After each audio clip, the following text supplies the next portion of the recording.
noticia, Pedro.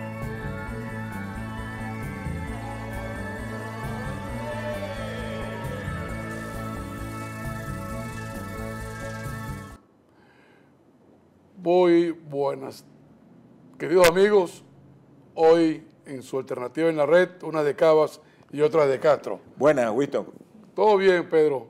Sorprendido de lo que ocurrió la semana pasada cuando el canal internacional de noticias, CNN, publica un video que ya era viral en las redes sociales. Un video donde me sorprendió de una manera muy trágica, porque funcionarios de la policía del estado de Aragua se le ve cómo agarran a un ciudadano mientras otro le dispara a mansalva. Acto seguido, otro funcionario le echa agua al cadáver o al cuerpo de este ciudadano para borrar las huellas e impedir, modificar la escena del crimen, como dicen en el argot criminalístico. Estas cosas están ocurriendo en Venezuela. Esto es grave, porque esto es en el marco de una política pública diseñada por el gobierno nacional, como son las OLP. El Estado de Derecho surge en la historia de la humanidad para contener las tropelías y atropellos del gobierno de turno, del Estado como tal. En consecuencia, en Venezuela se están violando los derechos humanos. En consecuencia, en Venezuela, para detener la inseguridad, se está matando a mansalva a los venezolanos. Pedro, esto es preocupante porque teníamos años que no veíamos una situación como esta en nuestra sociedad, en nuestro país. Claro, mira, el hecho fue tan grave que el propio gobernador Tarek El Aissami, con ese video, indica que va a acusar a esos funcionarios policiales por el crimen y por la violación de los derechos humanos. Pero el problema está, Winston, que tenemos una situación delictiva y de nuevo el gobierno no da pie con bola en la forma de atacar el tema del delito, porque no cabe duda de que hay que atacar el delito. La situación delictiva es tan grave que hay que reprimirla de manera severa. Pero el problema es que el gobierno tiene una capacidad extraordinaria para inventar cosas como por ejemplo el nombrecito operativo de la liberación del pueblo, pero desde el punto de vista de la eficacia y del resguardo de los derechos humanos, pues para nada. Y hemos visto que con las OLP, más que mitigarse el tema del delito, ha aumentado el tema del delito. Pero además de eso, la represión que se hace en los barrios populares, pero además se hace en los edificios de la vivienda, entonces lo que hacen son especies de racias, de barridas, en donde todo el que se llevan por delante a todo el que encuentran. Eso no es otra cosa, Pedro, que las famosas redadas que se hacían en épocas pasadas en el país. Son redadas donde los cuerpos policiales toman la zona objeto de la inseguridad. Pero yo voy a decir algunas cosas que inciden en la inseguridad nacional. El alumbrado público, Pedro, incide notoriamente en la inseguridad, porque el delito actúa sobre los individuos que transitan en zonas poco claras. El desempleo incide directamente en la inseguridad. El factor educativo incide directamente en la inseguridad. Es decir, si todos sabemos que el problema de la inseguridad en el país es un problema multifactorial. Es el problema de la policía. Además, agrégale a eso la policía mal pagada y mal preparada. Como lo dijimos anteriormente. Pero además de eso, Winston, el problema también está en el hecho de que en el pasado había redadas, pero no estos asesinatos que están ocurriendo. Claro. El problema es que las redadas antes eran redadas donde se cometían abusos, pero no crímenes como se están cometiendo ahora. Y realmente a uno lo sorprende, no debería sorprenderlo, pero lo sorprende que un gobierno que se llenaba la boca diciendo que en el pasado era dispara antes y averigua después, o plomo a lampa. O plomo a lampa, pero ahora lo están haciendo peor, porque es un ataque además a las barriadas populares, en el mismo prejuicio de que, bueno, que en las barriadas populares lo que viven son delincuentes. Y ya hemos visto a dirigentes, hemos visto videos por las redes sociales, a dirigentes del PSV, a personas que dirigen VC, sumamente molestas, sumamente indignadas, porque han entrado en sus casas, porque le han maltratado a sus hijos o se los han asesinado. Pero hasta ahora yo no he visto ningún planteamiento del ministro de Interior, Justicia y Paz de que va a desarmar a los colectivos, de que esos famosos OLP, Operativos para la Liberación del Pueblo, van a ser en sitios donde están asentados los colectivos. Entiéndase que estos colectivos están armados, porque ellos así lo manifiestan y lo dicen, donde el gobierno les entregó las armas para defender la revolución. Pero además están mejor armados que la policía, están armados con armas largas, están armados con granadas. Hemos visto, pero se ha salido en las redes sociales, en los periódicos, que tiran asaltos a bancos con armas largas, con granadas. Hemos visto enfrentamientos de las policías municipales y la policía nacional con delincuentes con armas largas y con lanzagranadas y con todo tipo de artefactos militares. Que es eso, ¿de dónde sacaron eso? Claro. ¿Las importaron de Colombia? O los paramilitares. Los paramilitares seguro colombianos. fue Uribe.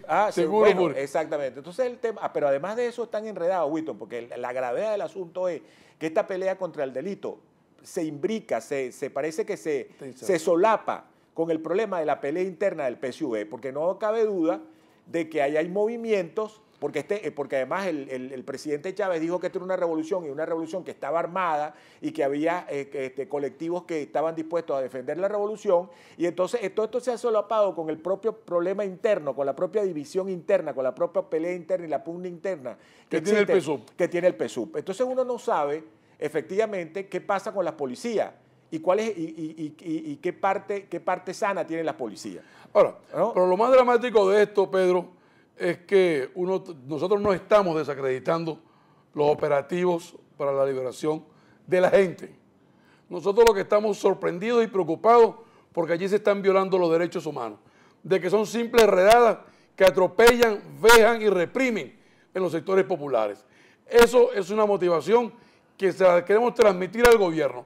Pero ojo, el problema de la inseguridad sigue existiendo en el país y es el problema número uno de los venezolanos.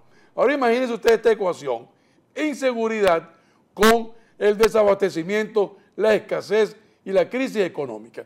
Sorprende que el presidente Maduro dijo en días pasados que iba a arremeter contra los bachaqueros, que iba a producir un revolcón en la economía popular, en la economía nacional. Todavía no se ha hecho la famosa subasta de los 150 millones de dólares para el sector agrícola.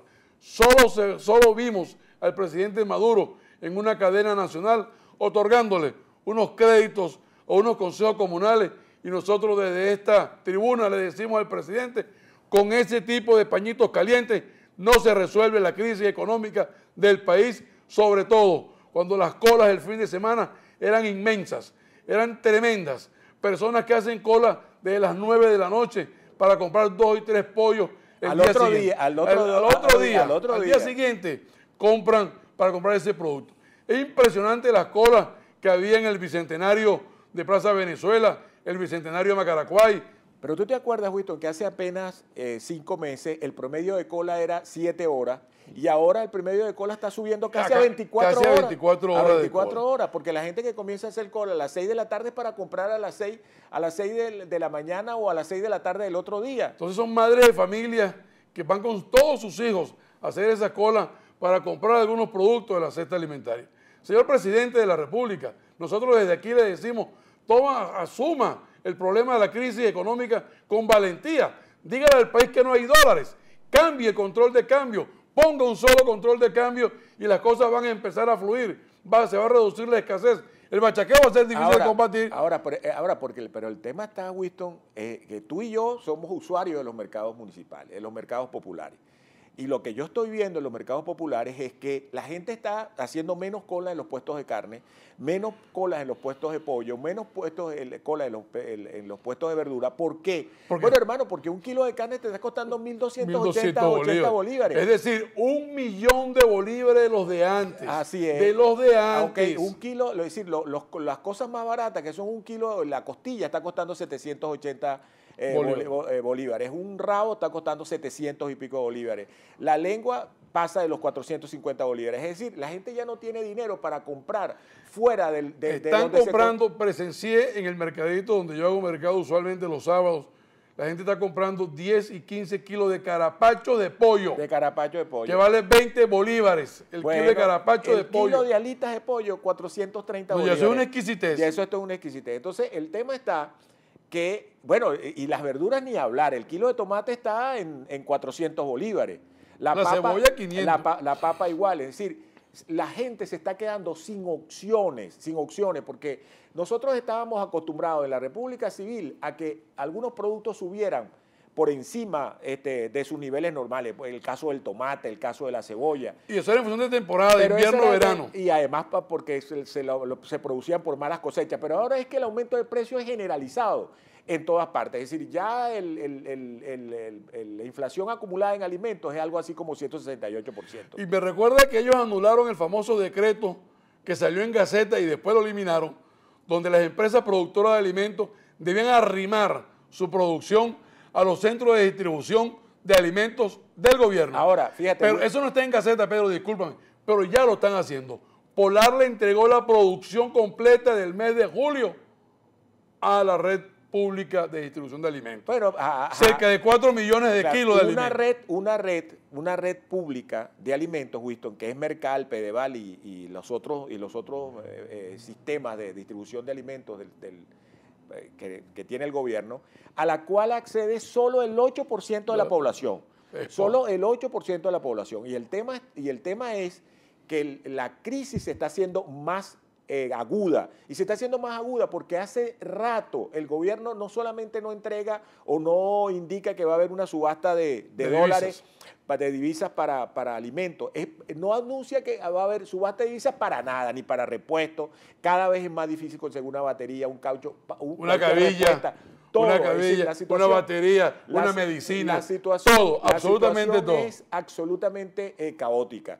Y el problema, amigos, es que yo les confieso que yo estaba esperando que el gobierno tirara un tacazo alimentario, es decir, que así como hizo con Línea Blanca en la última elección, hiciera algún operativo populista para Vamos a suponer que lo puede hacer. Para aliviar la situación. Vamos a suponer, Pedro, porque yo creo que los Eso no lo va a hacer, Wisto. Pero eso vamos no lo va a suponer, hacer porque no puede. Vamos a explicarle, no tiene con qué. Vamos a explicarle a nuestra audiencia cómo se compran los alimentos en el mundo. El programa que nos antecede del apreciado amigo Rodrigo Agudo nos lo explicó muy bien. O sea, no es que uno se mete, no es que Venezuela va con su botella llena de petróleo a Uruguay, a Argentina, a Brasil. Dame Europa, que son grandes productores de leche. Dame 50.000 kilos de pollo. No, eso no es así. Los países, una vez que son satisfechas sus necesidades internas, colocan sus excedentes en el mercado de alimentos. Pero en el año anterior. Es decir, lo que van a vender como exportaciones para el 2015 se contratan en el año 2014. Es correcto. Y en medicinas es igual. Y en todos los productos. Y en todos los productos, porque nadie va a financiar inventario esperando que se aparezca alguien a comprar. El gobierno, si no colocó las órdenes de compra en el 2014 para comprar los alimentos en el 2015, mal puede producir un tacazo. Pero vamos a suponer que los amigos del gobierno yo de quisiera que yo claro. Te confieso, Wisto, que yo quisiera que lo hiciera, porque nadie quiere pasar trabajo ni pasar hambre. Así es, pues. Si el problema es que uno hace estas denuncias precisamente porque el tema no es, para nosotros el tema no es electorero, el problema es el sufrimiento de la gente. De la gente, que la gente está pasando hambre. Y que nosotros mismos nos está costando conseguir los bienes de primera necesidad. Sigamos en el ejercicio. Un gobierno amigo como el de Dilma, como el de la doctora Cristina Kirchner, como el de Tabaré Vázquez, le arrima 50.000 kilos de pollo. Que lo están haciendo la gente de Uruguay. Pero 50.000 kilos de pollo es nada, eso no es medio día de consumo nacional. De consumo nacional. De ese 8% de la población que va a la red pública de distribución de alimentos. En consecuencia, nosotros deberíamos empezar a planificar la crisis que la tenemos encima. Y la invitación es al gobierno a sustituir a esos generales que han perdido su famosa guerra económica, que fueron ascendidos a generales de división, de brigada, como el general Osorio, que dijo que se iban a acabar las compras de alimentos por cédula y hoy se reinicia la compra de alimentos por cédula. En este gobierno ocurren cosas y nadie asume la responsabilidad de la implementación de esas políticas erradas. Ahora, pero espera, yo te voy a decir algo, el gobierno no puede excusarse, no puede escudarse en la cuestión de que no conoce la situación, porque ya lo hemos dicho aquí, Víctor Álvarez, Francisco Rodríguez, Pérez Martí. el Pérez Martí, el monje Giordani, hoy Navarro. Es decir, Ana Luisa Osorio, un conjunto de gente, incluso diputados activos del propio PSV. Por favor, señor director, yo quisiera que usted enfocara. Este es un diputado del PSV. Un diputado del PSV. Es decir, que el gobierno sabe muy bien cuál es la situación. Voy a leerlo. Ahora, y el problema es que no hace nada. No hace nada. Abdel El Zabayar, diputado del Partido Socialista Unido de Venezuela, indica así: la corrupción sabotea la producción nacional. Muchos agentes dentro del Estado obstaculizan la producción. El negocio de los importadores y la corrupción es el dólar. Se debe considerar el subsidio a la producción y no a la importación. La derecha en Venezuela es socia de los corruptos. Y al sur de Bolívar existen megamafias y grupos armados. O sea, ahí nos estamos dando cuenta de que es un diputado del partido de gobierno. Es decir, los diputados del gobierno, de la Asamblea Nacional, el gobierno como tal, los ministros como tal, conocen la gravedad de la situación. Ahora, si tienen unas elecciones para el 6 de diciembre, ¿por qué el gobierno no asume la situación? Porque le voy a decir una cosa, el problema de la crisis económica es tan grave que no se trata solo de que el gobierno tome medidas. Señores, esta situación se alivia solo con un gran acuerdo nacional. Un gran acuerdo nacional, porque los problemas son muy graves. El problema es que la fuente de divisas del país, la que produce el 96% de las divisas, que es PDVSA, está fuertemente afectada en su capacidad operativa. Pero además de eso, porque todas las agencias especializadas en materia petrolera dicen que el precio del petróleo va a seguir debilitándose, va a seguir bajando. No tenemos, además, ellos tienen negocio con los chinos. ¿Qué acaban de hacer los chinos? Los chinos acaban de devaluar de manera... Por 2 veces consecutivas la semana pasada. Tres veces acaban de devaluar los chinos. Entonces, hermano, pídale... Es decir, ya Raúl Castro y Fidel Castro pactaron con los gringos. Que el gobierno cubano, que su amigo, le explique cómo se hace para pactar con los cubanos. Ya no son amigos de los chinos, no lo sacaron a unos chinos el fin de semana en una alocución de Maduro. Bueno, que le pregunten a los chinos cómo se hace para producir, cómo se hace para devaluar, cómo se hace para... Como no creen en los economistas venezolanos. ¿Cómo hacen para implementar un programa de ajuste económico, cambiario, monetario, etcétera? Que se lo pregunten a los chinos. No le pregunten al doctor Paiva, ni le pregunten a Orlando Ochoa, ni a José Guerra, pero pregúntenselo a los chinos. Pregúntenselo a Fidel Castro, pregúntenselo a Raúl Castro. O sea, pero se van a seguir haciendo los locos con un problema para la cual, es decir, la gravedad de la situación es tremenda, porque como tú dices, esto también empuja el problema del delito, empuja la criminalidad. ¿Y qué van a hacer? ¿Van a asesinar y van a fusilar a todo el mundo? Le van a decir que el problema de los bachaqueros y de la criminalidad y de la inseguridad es culpa de la oposición, es culpa de Capriles. Pero ya dijeron que eran los bachaqueros. Primero los exaltaron, los endiosaron, los bachaqueros, el problema del empleo con los bachaqueros, y ahora los bachaqueros son los grandes culpables de la situación. Ahora, ¿verdad? Pero ahí tienes un ministro como el ministro Osorio, que es un general muy condecorado del país, que está perdiendo la guerra económica, que le acaba de decir al país que viene otra vez la venta por cédula. Ojo, la venta por cédula nunca ha sido suspendida. Pedro, ¿a ti te toca hoy lunes? A mí me toca un lunes. Salir a comprar y a ver qué consigue los lunes. Bueno, siempre lo hacemos, siempre bachaqueamos después de terminar. Salimos aquí a comprar. Ahora, lo triste de todo esto es que el gobierno está perdiendo la guerra económica, la supuesta guerra económica, está perdiendo la guerra de la inseguridad. Lo que está perdiendo, Winston, es la propaganda. Bueno. Es la propaganda. Ojo, cuando ellos controlan todos los medios de comunicación del país. Porque como tú acabas de decir, están obligando a Polar a entregarles toda la producción. Es correcto. Entonces lo que están es perdiendo la propaganda, están perdiendo las excusas, ¿verdad? Ya no tienen argumentos. Porque el problema está en que este problema le está rebotando fuertemente dentro del PSV. Y no suben en las encuestas. La brecha se mantiene y en otras encuestadoras sube. Revisé una encuesta del mes de julio, que la voy a traer, me comprometo con ustedes a traerla la semana que viene, donde la diferencia está entre 22 y 25 puntos. Es decir, que todos los intentos que ellos han hecho de controlar partidos, de controlar dirigentes, de venderle una ilusión a la gente, han sido inútiles para reducir esa brecha entre la oposición y el gobierno. Pero además están enredados internamente, Wito, porque mientras la oposición ha logrado resolver sus problemas, ¿verdad?, a través de las reglas que ellos mismos han implantado, ellos están enredados en su división y en el problema de la criminalidad que los tiene enredados y el problema de la crisis económica que los tiene enredados porque los está afectando en su situación interna. Bueno, Wito, Pedro, otra vez nos quedó chiquito el tiempo. El tiempo, bueno, sí. Pero aquí en su programa Unas de Castro, unas de Cava y otras de Castro, los invitamos para la próxima semana. Buenas.